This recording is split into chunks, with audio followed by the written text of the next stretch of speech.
Бисмиллахир-рахманир-рахим. Альхамдулиллахи раббил аламин. Вассалату вассаламу аля набийина Мухаммад ва аля алихи ва асхабихи аджмаин. Құрметті тыңдарман қауым, қадірменді мұсылман жамағат, біз бүгін махаббат туралы сөз етпек боламыз. Алайда, бұл қандай махаббат? Бұл барлық нәрсенің жаратушысы, бүкіл әлемдердің Раббысы. Одан басқа құлшылыққа лайықты ешбір шынайы құдай жоқ. Патша, мінсіз және пәк қамқоршыға, ұлы, құдіретті, жаратушы, ұлылық, абырой және сұлулық иесіне деген махаббат. Бұл махаббат бақыттың негізі. Осы және мәңгілік өмірде табысқа жетудің жолы. Салиқалы амалдардың тірегі. Бұл махаббат исламның рухы. Аллахқа құлшылық ету махаббатқа негізделген. Ол оның мәні. Онсыз ғибадат және таухид жоқ. Махаббатсыз ғибадатыңыз бос, жансыз қабыққа айналады. Егер адам Аллахқа деген махаббаттан айырылса, ол шынайы өмірді білмеген, тірі тәндегі өлі адам. Бұл махаббат керемет нұр. Егер адамның жүрегінде бұл нұр болмаса, адам қараңғылық мұхитында батып құриды. Бұл махаббат емдік дәрі. Ол болмаса, жүректі түрлі дерттердің ордасы, ауыр азап жеңеді. Бұл махаббат сөзбен жеткізбес ләззат. Оны білмеген адам үнемі қайғыға, азапқа, уайымға ұшырайды. Ол үнемі көркем істерге, дұға мен тәубеге шақыратын қозғалтқыш. Ол адамды кемелдік баспалдақтарына көтеріп, ең жақсы және ең биік деңгейге жеткізеді. Аллахқа деген махаббат бұл тура жолды ұстанушылардың соған мініп, сүйгеніне қарай шабатын ат тәрізді. Махаббат адамдарды жәннатқа апаратын ең тура әрі қысқа жол. Ол Аллахтың дінінде ең жоғары орынға ие. Ең бастысы, кім Аллах тағаланы шынайы әрі ықыласты жақсы көрсе, оны Аллах тағаланың өзі де жақсы көреді. Бұл Аллахқа деген махаббаттың ең маңызды жемісі. Аллах тағаланың сізге деген махаббатына қол жеткізу. Бұдан жақсы әрі бұдан құрметті не нәрсе бар? Жаратушы мен иенің, патшалардың патшасы, мәңгі, игі әрі көркем, жомарт әрі шексіз Аллахтың сүйікті құлы болудан жақсы не нәрсе бар? Оның аса көркем есімдерінің бірі әл-уәдуд, яғни сүйуші, және құлдары да оны сүйуші. Егер Аллах тағала белгілі бір адамды жақсы көрсе, онда жаратылыстарының жүрегіне оған деген махаббат ұялатады. Аллах тағала сізді жақсы көрсе, оның барлық ізгі құлдары да сізді жақсы көретін болады. Имам әл-Бухаридің сенімді хадистер жинағында Аллахтың елшісі Мұхаммадтың саллаллаху алейхи уассалям мына сөздері келтірілген. إن الله إذا أحب عبدا دعا جبريل فقال إني أحب فلانا فأحبه قال فيحبه جبريل ثم ينادي في السماء فيقول إن الله يحب فلانا فأحبوه فيحبه أهل السماء قال ثم يوضع له القبول في الأرض. Егер Аллах тағала өзінің қайсы бір құлын жақсы көрсе, Жебрейіл періштеге мен пәлен адамды жақсы көремін, сондықтан сен де оны жақсы көр деп айтады. Жебрейіл періште бұл періштелердің ең ұлысы. Ол рух әл-Қудус, яғни қасиетті рух деген атқа ие. Сонда Жебрейіл бұл адамды жақсы көре бастайды. Кейін ол көктерде расында Аллах тағала пәлен адамды жақсы көреді, сендер де оны жақсы көріңдер деп жария етеді. Сонда аспан тұрғындары бұл адамды жақсы көре бастайды. Кейін оған жерде де жақсы қабыл беріледі. Яғни оны білетін жер тұрғындары оны жақсы көре бастайды. Және одан кейін адамдар арасында жақсы даңқ қалады. Аллах тағала өзін жақсы көретін және сүйген пендесін сақтайды, оны қорғайды, қолдап жол көрсетеді. Аллах тағала оған жәрдем беріп, жетістікке жетелейді. Ал керісінше, Аллах тағала өзінің сүйіктілерімен, әулиелерімен дұшпан болғандармен дұшпандық жасайды. Көп адамдар әулиелер қандай да бір ғажайыптарды көрсететін, судың үстінде жүре алатын, ұшатын, жанып жатқан көмірге аяғымен баса алатын және басқа да нәрселерді істей алатын адамдар деп қателеседі. Әулиелер деген бұл Құранда айтылғандай иман келтіріп, тақуа болғандар.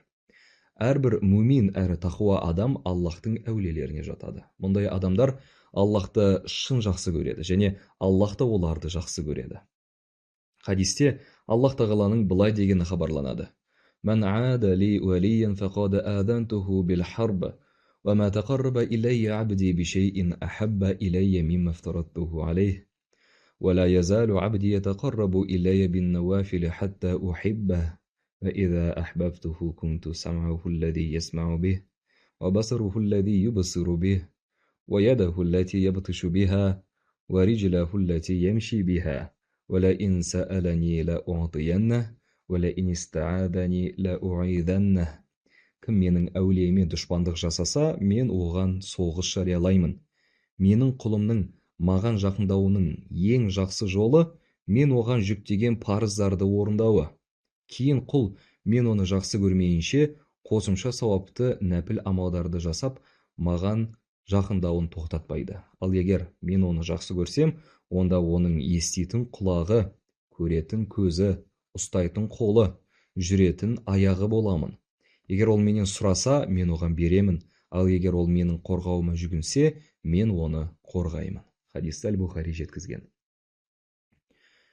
Яғни Аллах тағала бұл құлын әр жағдайда қолдап, оны тура жолға салып, естуін, көруін, аяқ қолын тек игілікке бағыттайды. Аллах оның дұға тілегін қабыл етіп, оны адамдар мен жындардың жамандығынан сақтайды. Аллахқа деген махаббат пендеге дүниеде де, өлгеннен кейін де әкелетін жақсылықтары мен пайдасын санау мүмкін емес. Жоғарыда айтылғандай, Аллахқа деген махаббат ислам дінінің өзегі. Дәлірек айтсақ, бұл исламның өзі. Өйткені ислам деген адамның өзін Аллахқа тағзым, махаббат және бағыныш арқылы бағыштауы. Аллахқа деген махаббаты, сүйіспеншілігі жоқ адамның исламы да жоқ. Аллахқа деген махаббат ла илаха иллалла, яғни Аллахтан басқа құлшылыққа лайықты құдай жоқ куәлігінің мәні болып табылады. Неліктен? Өйткені құдай, яғни илах, махаббатпен және тағзыммен құдай деп танылып, құлшылық етілуші. Илах бұл жүректер оны құдай етіп дәріптейтін, яғни жақсы көретін және оның алдында ең төмен дәрежеде кішірейтін құдай. Яғни жаратушыны жалғыз құдай илах деп санап, оған құлшылық ету, ең алдымен Аллахты барынша жақсы көру және оған бұл махаббатта ешкімді тең етпеу және серік қоспау. Жүрегіңіздегі бұл махаббат тек Аллахқа ғана бағытталып, онымен қоса ешкімге бағытталмауы қажет. Аллах тағала былай деген: وَمِنَ النَّاسِ مَن يَتَّخِذُ مِن دُونِ اللَّهِ أَندَادًا يُحِبُّونَهُمْ كَحُبِّ اللَّهِ. Адамдардың кейбіреулері Аллахқа өзгелерді теңдес етеді де, оларды Аллахты сүйгендей сүйеді. Бақара сүресі 165 аят. Бұл аятта Раббымыз, егер адам Аллахтан басқа бір нәрсені немесе басқа біреуді Аллахты жақсы көргендей етіп, тағзым итағатпен жақсы көрсе, ол Аллахқа біреуді теңеп, ең қорқынышты әрі кешірілмейтін күнә, ширк, көп құдайшылық жасаған адамдардың қатарында болады. Бұл аятта біреуді Аллахпен тең дәрежеде жақсы көріп, бар махаббатын, яғни құдайды жақсы көретін махаббатын мүминдер секілді тек оған ғана арнамайтындарға сөгіс айтылады. Бұл теңеу басқа аятта да айтылған. Онда Аллах тағала мүшриктердің тозақта болған кезде өздерінің тәңірлеріне, сондай-ақ Аллахқа теңегендерге сүйіспеншілік пен ұлықтаумен жүгініп, оларға былай деп айтқаны жайлы баяндаған: «Таллахи ин кунна лафи далалин мубин, إذ نسويكم برب العالمين». Аллахпен серт, сендерді әлемдердің Раббысына теңеп, анық адасушылықта болған екенбіз. Шуара сүресі 97-98 аяттар. Бұл жерде көптеген адамдарда сіз барлық махаббатты тек Аллахқа арнау қажет. Және егер адам Аллахпен бірге әлде біреуді қоса жақсы көретін болса, бұл көп құдайшылық болады дейсіз. Ал ата-анаға, әйелге немесе күйеуге бағытталған және осы секілді махаббат ше деген сұрақ туындауы мүмкін. Бұл өте маңызды және шешілуі керек сұрақ. Махаббат үш түрге бөлінеді. Бірінші түрі жақсы көретін объектінің алдында құлдық пен кішірейіп және оны барынша ұлықтап, дәріптеп, оның еркіне ешбір күмәнсіз келісіп, мойынсұнушылық танытатын, ол бұйырған нәрсені істеп және ол тыйым салған нәрседен тыйылатын құлшылық пен тағзым ретіндегі махаббат. Мұндай махаббат Құлшылық ғибадат махаббаты деп те аталады, және махаббаттың бұл түрін тек Аллах тағалаға арнау қажет. Егер де адам мұндай махаббатпен басқа біреуді жақсы көрсе, онда бұл адамды иман және исламнан айыратын үлкен ширк болады, әрі мұндайды жасаған адам мүмин, мұсылман болудан қалады. Махаббаттың екінші түрі бір нәрсені Аллахтың разылығы үшін жақсы көру. Яғни қайсы бір нәрсені немесе қайсы бір адамды оны Аллах жақсы көретіндіктен жақсы көре бастауыңыз. Яғни сізді бұл махаббатқа, Аллахқа деген махаббатыңыз итермеледі.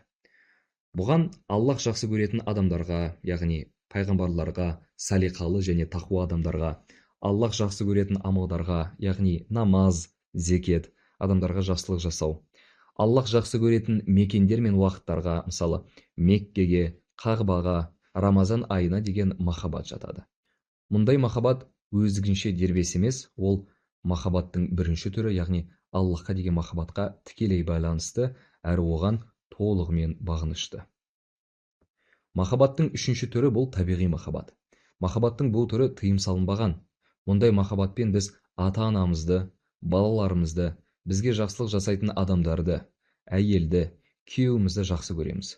Бұл махаббат өз алдында ғибадат емес, сондықтан рұқсат етілген нәрселер санатына жатады. Алайда адам мұны Аллахтың разылығы үшін сезінсе, бұл Аллахқа ұнамды және одан сауап алынатын амалға айналуы мүмкін. Мысалы, кімде-кім Аллах тағаланың ата-анаға жақсылық жасау, оларға құрмет көрсету туралы бұйрығын орындау үшін, ата-анасын Аллахтың разылығы үшін жақсы көрсе, оның табиғи махаббаты жақсы, сауапты амалға айналып, ол осынысы үшін Аллах тағаладан сауап алады.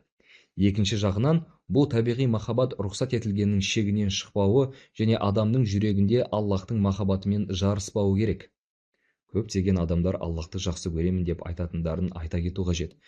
Бірақ Аллах олардан сөздерінің рас екендігін дәлелдеуді талап етеді. Бұл дәлел Аллах тағаланың мына сөзінде айтылған: «Құл ин кунтум тухиббуналлаха фаттабиуни юхбибукумуллаху ва яғфир лакум зунубакум валлаху ғафурур рахим». Уа Мұхаммад, оларға: егер Аллахты сүйсеңдер, онда маған ілесіңдер, сонда Аллах тағала сендерді жақсы көріп, күнәларында жарылқайды. Өйткені Аллах аса жарылқаушы, ерекше мейірімді деп айтты. Әл-Имран сүресі 31 аят. Бұл аят махаббат аяты деп аталады. Ол бізге Аллахқа деген махаббаттың дәлелі неде, содан кейін бұл махаббаттың жемісі қандай екенін хабарлайды. Аллах тағала адамның Аллахқа деген махаббатының шынайылығының дәлелі әрі белгісі етіп, оның адамдарға өзінің елшісі, әрі оның қалауын жеткізуші Мұхаммадқа саллаллаху алейхи уассалам еру екендігін айтады. Адам Аллахтың сүйікті елшісіне өз ісінде, сөзінде және адамгершілік қасиеттерінде қаншалықты ауытқымай ілессе, соншалықты оның жүрегінде Аллахқа деген махаббат та күшті және берік болады. Демек, оның Аллахқа деген махаббатының пайда болуы, беріктігі және күші оның пайғамбарымыз Мұхаммадқа еруіне байланысты болады екен. Ал оның елшіге деген ілесуі неғұрлым әлсіз болса, Аллахқа деген махаббаты да соғұрлым аз және әлсіз болады. Адамдар Аллахты жақсы көреміз деп айта бастағанда, Аллах тағала олардың махаббаттарының тексеруі әрі сынағы болып табылатын өзінің: «Уа Мұхаммад, оларға: егер Аллахты сүйсеңдер, онда маған ілесіңдер, сонда Аллах тағала сендерді жақсы көріп, күнәларында жарылқайды». Яғни «Құл ин кунтум тухиббуналлаха фаттабиуни юхбибукумуллаху ва яғфир лакум зунубакум» деген аятын түсірді. Бұл аят сондай-ақ Аллахтың елшісіне еру арқылы дәлелденген Аллахқа деген шынайы махаббаттың жемісі қандай болатыны туралы да хабар берді. Бұл жеміс Аллахтың сізге деген махаббаты. Яғни егер сіз пайғамбарға ілеспесеңіз, онда Аллахқа деген махаббатқа да, Аллахтың сізге деген махаббатына да ие бола алмайсыз. Ал бұл нағыз мақұрым болу. Өйткені адам Аллахқа деген махаббатсыз бақытқа жете алмайды. Ал бұл махаббатқа пайғамбарға саллаллаху алейхи уассалам ілесусіз қол жеткізу мүмкін емес. Аллах тағала сізді сүйікті пайғамбарына сырттай да, іштей де ілесіп, оның барлық айтқанына сеніп, әмірін орындап, шақырғанына жауап беріп, оған өз еркіңізбен артықшылық берсеңіз ғана жақсы көреді. Сіз кез келген біреулердің шешімдерінен бас тартып, оның ғана шешімдерін жақтауыңыз қажет. басқа кез келген біреуге мойынсынудан бас тартып, оның сүннетіне мойынсынуыңыз қажет. Өйткені ол өз еркін емес, жаратушының еркін жеткізген. Сіз өз жүрегіңізге Аллахқа деген махаббат ағашын отырғызып, оны ықылас суымен суару арқылы және сүйікті пайғамбарымызға саллаллаху алейхи уассалам еру арқылы сан алуан түрлі әдемі жемістерге қол жеткізесіз. Аллахтың қалауымен бұл ағаш сізге үнемі өзінің игі жемістерін беріп тұрады. Аллах тағалаға шынайы қызмет пен құлшылық ету тек оған деген махаббаттың ғана үстіне емес, сонымен қатар оны ұлықтап, одан қорқудың, сондай-ақ оның мейірімінен үміттенудің үстінде құрылатындығын айта кету маңызды. Аллах тағалаға жан тәнімен ұмтылатын мүмин адамның жүрегін басы махаббат, ал қос қанаты Аллахтың жазасынан қорқу және оның мейіріміне үміттену болған құсқа ұқсатуға болады. Құс басы мен екі қанаты дұрыс болса ғана қалыпты ұшуға қабілетті. Егер оның басы шабылса, құс өледі. Ал ол екі немесе бір қанатын жоғалтса, онда кез келген аңшыға немесе жыртқышқа нысан болады. Адамның жәннатқа қарай қозғалысындағы махаббатты оның мінген түйесімен теңесек, онда үміт оны ырғақты шумақтарымен жігерлендіретін түйекештің дауысы, ал қорқу оны көшпен айдап жүргізуші түйекештің өзі. Ал Аллах тағала адамды өзінің мейірімі және жомарттығымен мақсатына жеткізуші. Біз бүгінгі күнде адамды Аллахтан алшақтатып, оған деген махаббатын әлсірететін, оның әкелетін жақсы жемістерінен айыратын жағдайлар, азғырулар көп болған қоғамда өмір сүріп жатырмыз. Ал бұл жағдай бізден Аллахқа деген шынайы ұмтылысты, оның сүйіспеншілігіне ие болуға деген құлшынысты, жүрегімізді Аллахқа деген махаббатқа толтыратын және сол арқылы нұрға, тазалыққа, көркемдікке, жайнауға бөлейтін құралдарды тынымсыз іздеуді талап етеді. Ендеше, келесі кездесуімізде біз, инша Алла, дәл солар туралы сөз қозғайтын боламыз. Әрі сөзіміздің соңында әлемдердің Раббысы Аллах тағалаға мақтау мадақтар пайғамбарымыз Мұхаммадқа, оның отбасына және оның сахабаларына Аллахтың игілігі мен сәлемі болсын дейміз.